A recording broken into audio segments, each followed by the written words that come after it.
챗 GPT는 저는 완전히 플랫폼으로 가는 것 같아요. 다 이용하게 만들어 놓고 이미 유료화가 됐죠. 그렇죠. 유료화의 비용을 좀 더 올릴 것 같은데. 지금 요즘- 20달러인가요? 한 달에 20달러. 네, 월에 20. 저는 공짜로 이용하고 있었는데 이게 공짜로 이용하는 저와 월 얼마를 내고 이용하는 것에 뭐 차이점이 좀 있나요? 차이점이 사실은 일단은 그 나오는 속도가 굉장히 다르고요. 모델은 똑같다고 했지만 사실 그 모델이 나오는 아웃풋의 길이는 얼마든지 제한할 수 있거든요. 그래서 그 아웃풋의 길이 자체가 평균적인 길이 자체가 좀 많이 다르다. 최대로 쓸 수 있는 길이가 그런 그래서 느낌이 있었어요. 제가 공짜로 이용했기 때문에 저의 질문에 항상 맞춤표가 없어요. 중간에 해서 한글로 물어봐서 그런가? 그렇죠. 아, 그렇구나. 월 20불 내면 되는 건가요? 월 20불만 내시면 됩니다. 이런.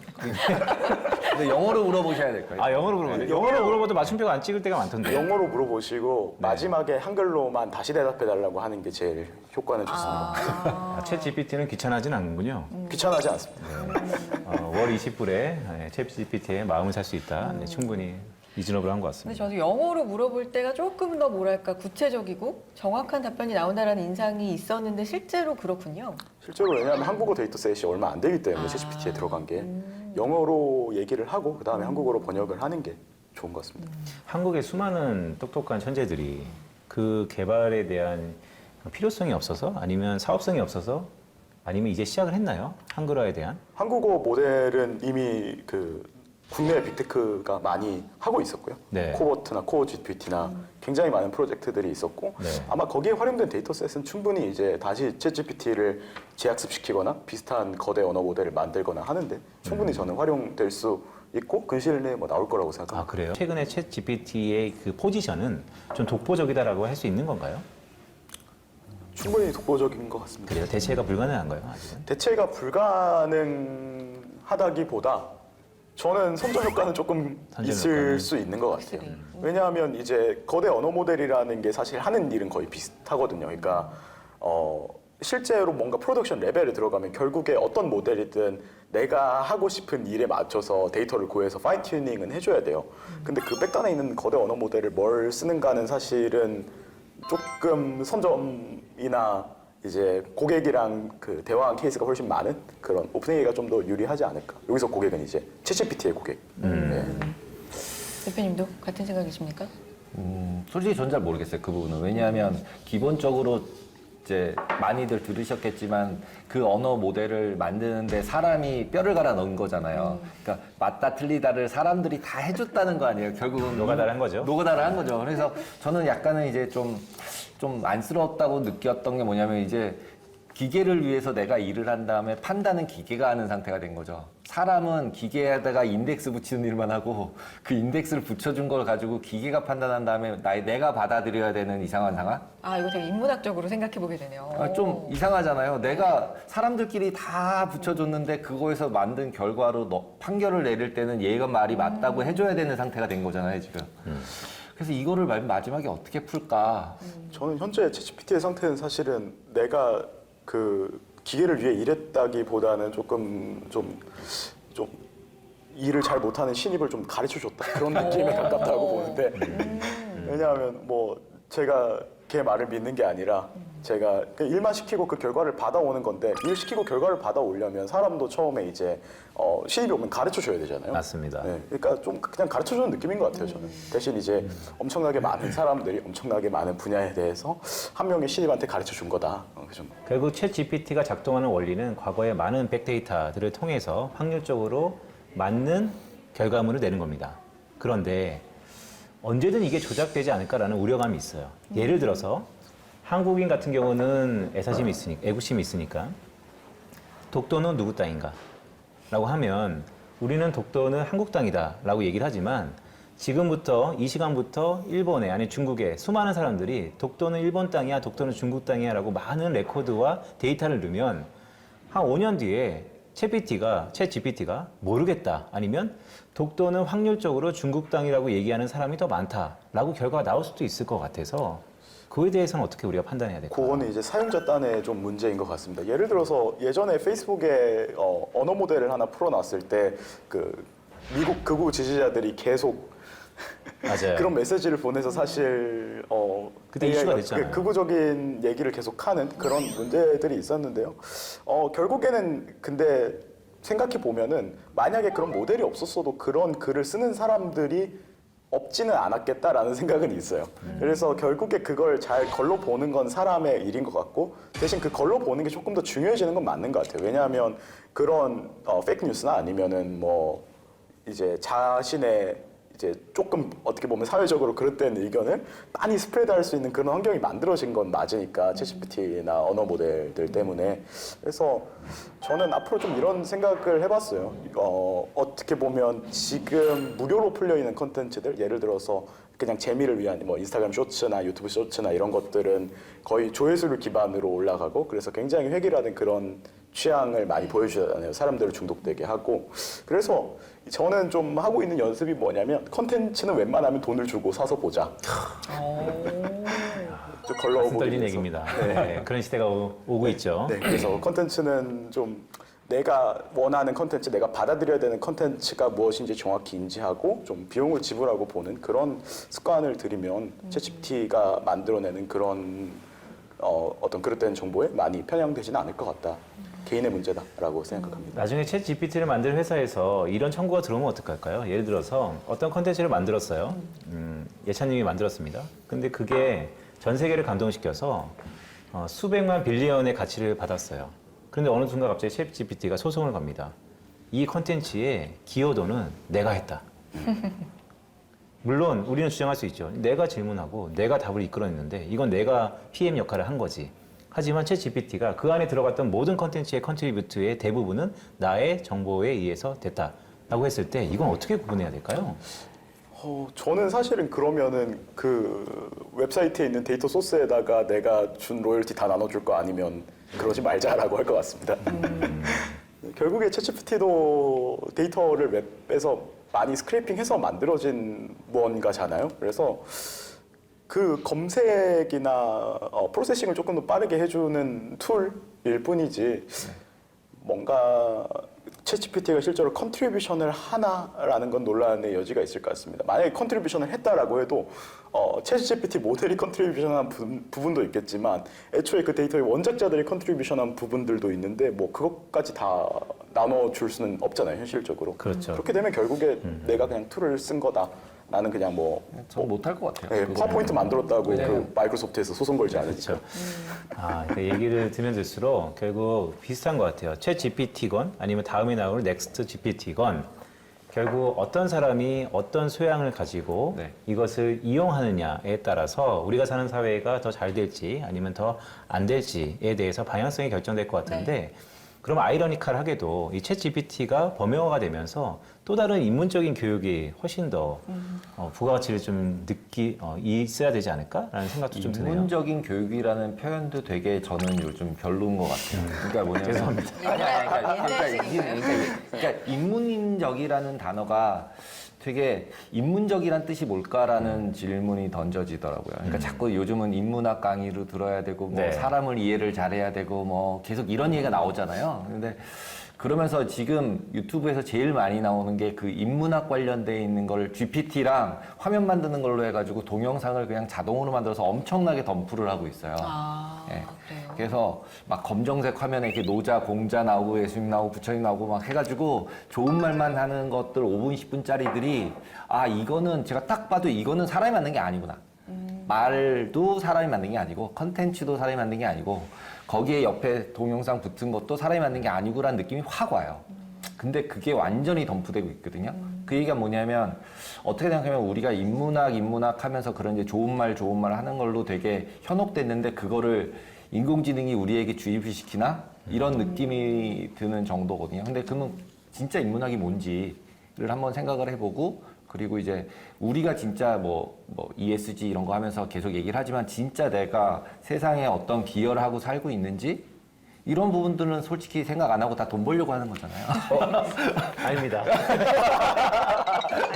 그렇기 때문에 그러니까 원점으로 자꾸 돌아가는 네. 사람들은 분명히 존재하고요. 그리고 저는 그런 부분들 때문에 챗 GPT가 나오건 뭐 어떤 로봇이 나오건 분명히 거기에 이제 물음표를 던지는 사람들이 있을 거라고 생각을 근데 합니다. 생각하는 힘 때문인 것 같아요. 아까도 뭐 목차 같은 거 도움 받고 계신다고 하셨는데 되게 글 쓸 때 좀 막막하잖아요. 네, 처음에 맞아요. 뭘 쓸지, 어떻게 시작할지, 머릿속에 굉장히 복잡하게 파편화되어 있는 것들을 모으는 작업들, 뭐 이런 것들이 점점 효율화된다라는 이름으로 도움을 받다 보면 그런 능력 자체가 좀 퇴화하지 않을까라는 걱정이 한편에서는. 근데 그 오가나이즈 하는 거는 네. 솔직히 어떻게 생각하면 저는 진짜 창의성하고는 좀 다르다고 생각하는 거거든요. 그래서 오히려 진짜 창의성이 좋고 진짜 뭐 예찬님이든 민영님 같이 그런 친구들 같은 경우는 저는 구글이 만들어낸 천재라고 생각을 해요. 제 개인적인 생각은. 구글 천재. 네. 동의하지 않을 수도 있는데. 저는 동의합니다. 아, 그래요? 네. 그러니까 제가 만난 결과로는 구글이 없었다면 이런 친구들은 세상에 존재할 수 없어요. 네. 제가 생각할 땐 그래요. 그 이유 중에 하나는 그 둘이 다 그 서울에 살지 않고요. 네. 어떠한 교육도 받지 않은 친구들이에요. 스스로가 스스로를 교육했는데 그게 뭐였냐면 정보의 소스가 책이었을 건데 옛날로 따지면. 근데 제가 내린 결론은 구글이었다라는 게 결론이고 자기가 원하는 패스를 스스로 찾아가면서 그 패스를 빨리 가는 길을 찾는 친구들인 것 같아요. 그래서 아까 좋은 질문이 빠름을 원했는데 빠르게 가는 길이 옛날엔 책밖에 없었는데 책으로 그거를 도서관에 있는 책을 다 읽고 찾아가기 너무 어렵잖아요. 맞아요.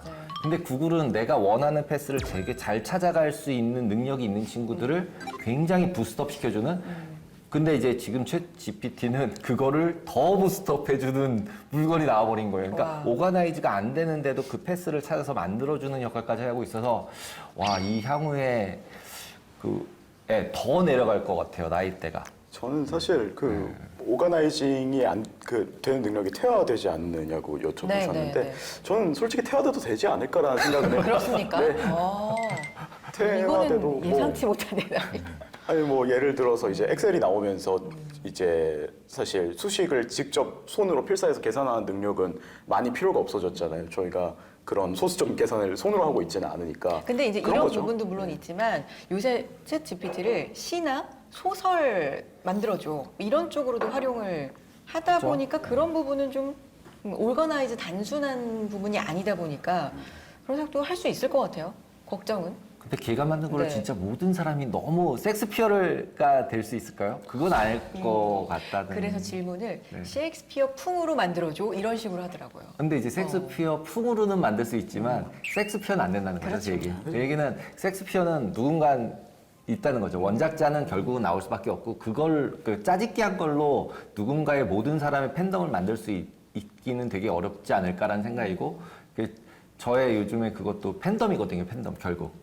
예, 팬덤이 있는 사람이 챗 GPT를 써서 말을 잘 만든 다음에 그걸 자기가 던졌을 때, 자기가 썼을 때는 밸류가 있지만 아무나 챗 GPT를 써서 만들어서 비슷하게 얘기를 한다 그래서 그 챗 GPT에서 나온 컨텐츠가 밸류가 있냐라고 얘기하면 밸류가 없죠. 아무도 안 믿을 테니까. 그러니까 이런 거예요. 어떻게 보면은 아까도 계속 말씀드렸지만 컨텍스트가 중요하다고 계속 말씀드렸는데 소설 같은 경우는 이런 것 같아요. 내가 이제 셰익스피어는 아니지만 셰익스피어나 다른 소설가들 책을 많이 읽고 나만의 어떤 소설 쓰는 법이나 화풍을 대충 생각을 해냈어요. 그 다음에 내가 이걸 그냥 간단하게 한 페이지만 써가지고 챗GPT한테 나는 소설을 이런 식으로 써. 그러니까 이런 내용으로 소설을 계속 써줘라고 하고 계속 컨티뉴만 치고 있으면은 아마 내 스타일의 어떤 소설을 챗GPT가 엄청나게 빠르게 쓰는 걸 도와줄 수는 있지만 앞에 내가 준 한 장짜리 예시를 챗GPT가 처음부터 만들어낼 수 있느냐는 저는 아닌 것 같아요. 문득 떠오른 게 제가 좀 특이하니까 이게 규칙성 있는 컨텐츠는 되게 중요한 것 같아요. 그러니까 우리 흔히 힙합 할 때 라임이 되게 중요하잖아요. 라임을 334로 찍어줘라고 하면 수많은 가사들이 좀 나올 것 같다는 생각도 갑자기 드네요. 네, 실제로 저 약간 챗GPT가 삼행시를 잘 모르거든요. 그냥 삼행시 지어줘라고 하면 삼행시를 못 지어요. 그래요? 근데 삼행시는 이런 겁니다라고 얘기하고 하면 무한 반복이죠. 예시를 하나 딱 주면은 그 다음에 이걸로 삼행시 지어달라고 하면 정말 잘 지어요. 그러니까요. 그런 패턴들을 다 배울 수 있어요. 작사가들은 또 긴장해야 된다. 생각이 좀 드네요. 네. 오늘 챗 GPT 관련돼서 이 부분을 마지막에 좀 여쭤봐야 될 것 같은데 사회적으로 좀 이슈가 된 것 같아갖고 저도 뭐 관계가 좀 있으니까 홍선희 아나운서가 질문하시죠.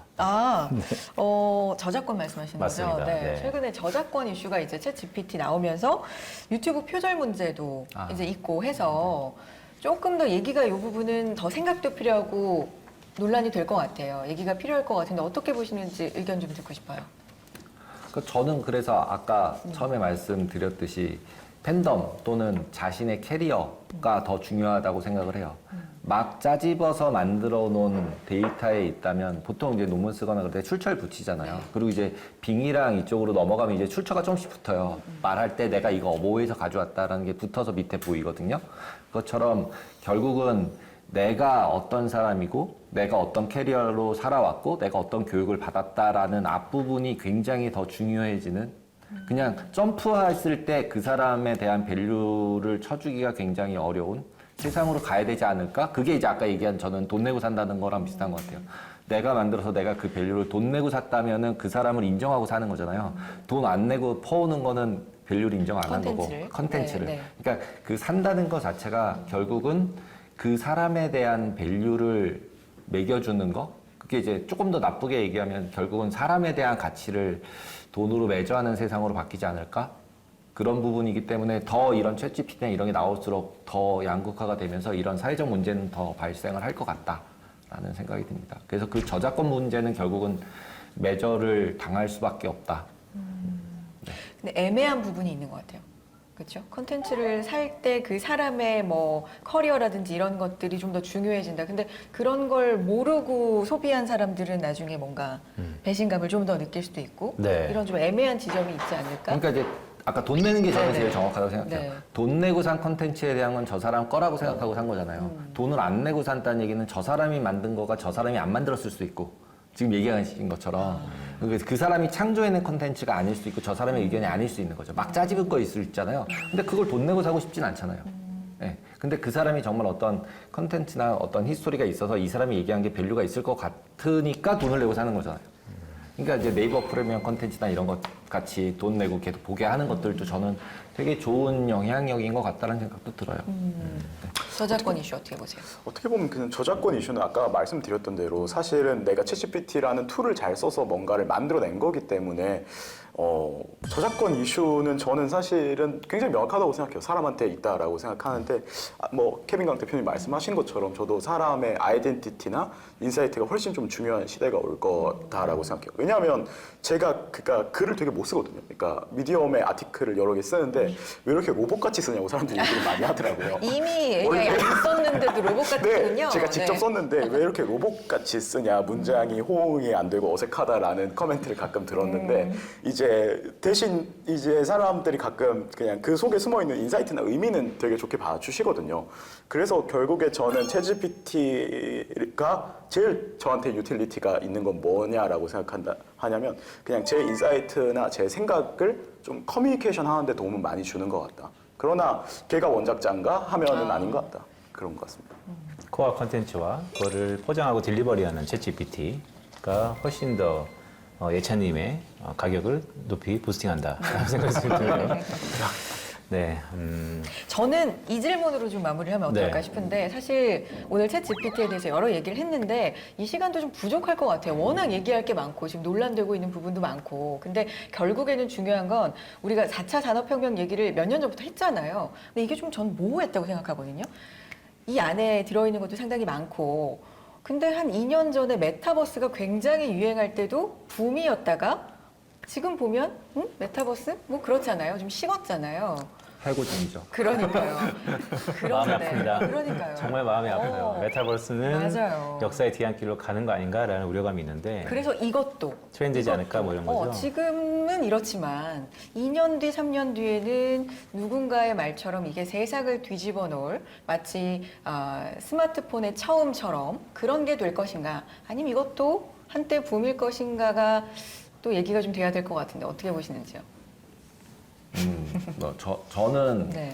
엑셀이 안 없어지잖아요. 엑셀 얘기를 오늘 상당히 많이 하시네요. 그러니까 저는 계속 이걸 더 엑셀로 말씀을 드리니까 이거를 너무 이렇게 막 걔가 판단을 해주거나 걔가 바이셀을 하거나 이렇게 받아들이지 않았으면 좋겠다는 표현을 계속 엑셀로 드리는 거예요. 너무 대단하게 네, 받아들이지 그러니까 않았으면 엑셀이 좋겠다. 뭐를 사라고 얘기해주진 않지만 엑셀로 스프레드시트를 우리가 잘 만들어서 고평가다 저평가다 계산을 할 수 있고 맨 앞에서 딱 버튼을 누르면 뒤에서 답이 딱 나오게 만들어 놓으면은 그 엑셀이 가치가 있잖아요. 엑셀 스프레드시트 가치가 있고 엑셀은 가치가 없거든요. 엑셀에 스프레드시트 가치가 있는 거지. 그것처럼 챗 GPT도 계속 얘기처럼 챗 GPT 안에다가 내가 말을 잘 넣어서 그 결과물을 만들어내는 뭔가를 만들어냈으면 그 전체가 가치가 있는 거지. 거기에 뭐 아까 말씀드렸듯이 의료 데이터나 이런 게 들어가서 가치가 있어지는 것처럼 마찬가지인 것 같아요.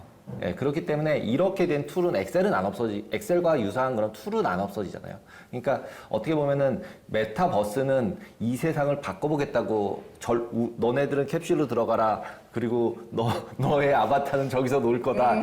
이건 좀 아닌데 이거는 어떻게 보면 우리가 실제 생활할 때 내가 쓰는 걸 더 편하게 만든 툴인데 이거는 계속 진화되면서 어떤 형태로든 바뀌어가면서 우리는 계속 쓰고 있을 가능성이 훨씬 메타보다는 훨씬 크다고 생각합니다. 저도 약간 비슷한 의견이긴 한데요. 그냥 정리를 해보면은 제가 요즘은 사업을 하시는 분들 굉장히 많이 만나 뵙고 얘기 듣는 걸 좋아하는데 굉장히 잘 되신 분들의 특징은 내가 뭘 만들어야겠다 해서 만든 게 아니라 내가 이런 걸 세상에 보여주고 싶어 해서 만든 게 아니라 먼저 바이어가 있고 바이어가 있으니까 내가 만든 거거든요. 보통 프로세스가 이렇게 가야 사업이 좀 잘 되는 것 같고요. 대신 저 메타버스 하시는 분들 정말 존중하지만 이제 대부분의 좀 메타버스 프로젝트는 제가 봤을 때 바이어가 먼저 있었다라기보다는 내가 세상을 이렇게 바꾸고 싶으니까 난 이런 프로덕트를 낼 거야 해서 낸 프로덕트가 굉장히 많아 보였거든요. 하지만 챗GPT는 이미 구글이나 빙을 쓰는 사람들의 수요 아니면 이제 구매 의사가 충분히 존재하고 그 구매 의사를 너무나도 잘 충족시켜주는 제품이기 때문에 아마 지속적으로 발전되지 않을까라는 생각은 있습니다. 네. 이 질문을 한 번 더 마지막으로 좀 드려볼게요. 케빈을 시청자분들 중에 케빈 강 대표님한테 주목하는 연령대가 있고 또한 허예찬 CIO님께 주목하는 연령대가 있을 겁니다. 그러면 마지막으로 지금 보시는 시청자분들도 사실 저희 카페 빈센트는 이 투자에 관련된 분들이 많이 보기 때문에 투자에 좀 더 오리엔트 돼 있지만 이게 케이블 방송을 가면서 많은 불특정 다수도 보세요. 그리고 이런 고민이 좀 있으실 것 같아요.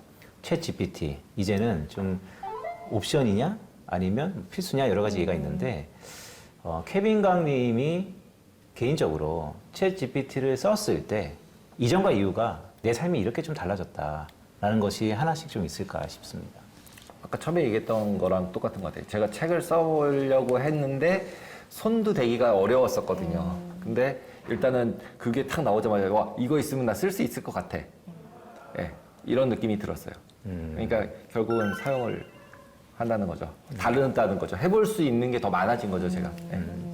시도할 수 있는 코스트가 좀 낮아질 수 있다. 네, 낮아졌고 그 다음에 잘할 것 같은 거죠. 내가 그냥 쓰면 못 쓸 것 같아가지고 못 쓰겠는데 쟤를 이용한 내가 그냥 생각했던 걸 좀 더 오거나이즈 잘해서 예쁘게 쓰면은 좀 잘 쓴 책도 만들 수 있겠는데 못 쓸 거라고 생각했던 거를 좀 잘할 수 있을 것 같은데라고 만들어주는 역할?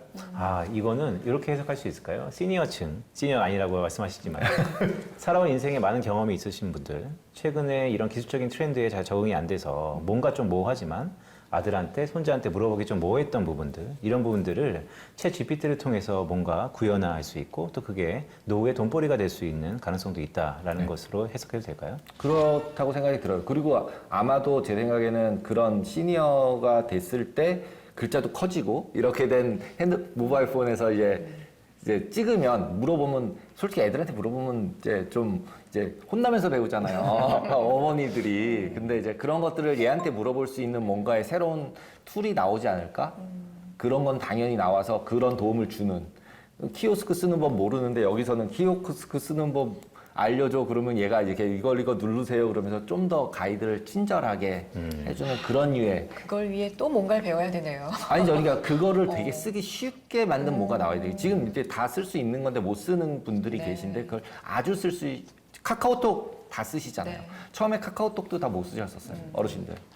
근데 지금 다 쓰시는 것처럼 그런 류의 어프로치로 어떤 프로덕이 나올 거고 그렇게 됐을 때는 그분들도 훨씬 사용하기 편한 그런 게 되지 않을까라고 생각이 듭니다. 네. 저는 정말 한 문장으로 얘기 드릴 수 있을 것 같은데 하루 평균 한두 시간이 남아요 그냥 챗GPT를 쓰고 나서 뭐 하십니까 그 시간 동안? 요즘 뭐 할지 생각해보고 있어요. 챗GPT를 쓴 지가 얼마 안 돼서. 야 엄청나다, 그렇죠? 그래서 처음에 시간을 산다 그랬잖아요. 그렇죠. 챗GPT가 정말 시간을 사는데 조금 더 많이 도움이 되는 것 같고요. 그래서 아마 또 이제 뭐 저처럼 그냥 직장에서 열심히 일하시고 계신 분들, 특히 이제 보고서나 문서 작성료 업무 할 때 이게 처음 문단이나 처음 시작이 생각이 안 나서 맨날 특히 제목 같은 거 생각이 안 나가지고 맨날 그냥 키보드 앞에 앉아가지고 멍 때리고 있는 경우가 있는데 좀 그런 경우들을 많이 없애주는 것 같아요. 사실 거기서 버려지는 시간이 되게 크거든요. 그래서 그런 시간들을 많이 줄여주는 것 같습니다. 챗GPT가 시간이 더 많이 남아요 이제. 네. 네. 제가 항상 주창하는 N 잡러의 시대, 포트폴리오 인플로이의 시대가 온다라는 것으로 가름할 수 있을 것 같습니다. 네, 오늘 전반적인 챗 GPT에 관해서 어떻게 좀 만족하셨나요? 저희 나름대로 뽀개기를 했는데 약간의 연령도 좀 달랐던 것 같고 또한 본인이 각자의 역할에서 바라봤던 주안점도 좀 다른 것 같아서 좀 더 의미 있었던 것 같습니다. 오늘 K바랩스 케빈강 대표님하고 허희찬 사이런티스트 CIO 두 분이었습니다. 고맙습니다. 네, 감사합니다. 감사합니다. 네, 선생님 오늘 어떠셨어요? 챗 GPT 오늘요? 유료 구독 하실 겁니까? 해볼만 할 것 같아요. 네, 음. 해볼만 할 것 같습니다. 자, 오늘 근데 빈센트님에게 제가 이거 알았는지 네. 여쭤보고 싶은데 물론 아셨겠지만 저희가 꼬리 질문을 상당히 많이 했어요. 우리가 궁금한 게 많아서. 맞아요. 근데 우리 작가님이 센스 있게 또 챗 GPT 편이라고 아, 네. 이 질문의 네. 대부분의 틀을 챗 GPT에게 물어봐서 그 답변으로 꾸며주셨습니다. 이거요? 아셨어요 혹시? 아, 네. 여기서 가장 수혜를 받던 게 우리 작가님이군요. 네. 챗 GPT 정말 놀랍습니다. 작가님의 센스죠. 네. 챗 GPT한테 물어봐서 이렇게 나왔다는 그러니까요. 거죠. 약간의 답변이. 노트를 드리면 프롬프트 엔지니어링은 제가 했습니다. 야, 이게 다음 오면 짜고 치는 고수업이네. 네, 네, 제대로 짜고 쳤네요. 네, 좋습니다. 그러니까요. 오늘 그래서 챗 GPT에 대해 정말 뽀개기라고 말씀해 주셨는데 A부터 Z까지 물론 뭐 시간이 조금 부족했습니다. 더 네. 하면 좋았겠지만 그렇죠. 짧은 시간이나마 좀 많이 알차게 담으려고 노력을 했고요. 저는 좋았습니다. 네, 오늘 정말로 다시 한번 하이라이트 드리면 이 모든 것에 오늘의 하나의 그 시간 동안 이 스크립트가 챗 GPT를 이용해서 했다는 그러니까요. 것이 네. 상당히 고무적입니다. 맞습니다. 네, 깜놀. 네. 네, 앉아만 있어도 돈이 되는 그곳 세상에 하나뿐인 카페 빅센트 고맙습니다. 고맙습니다. 감사합니다.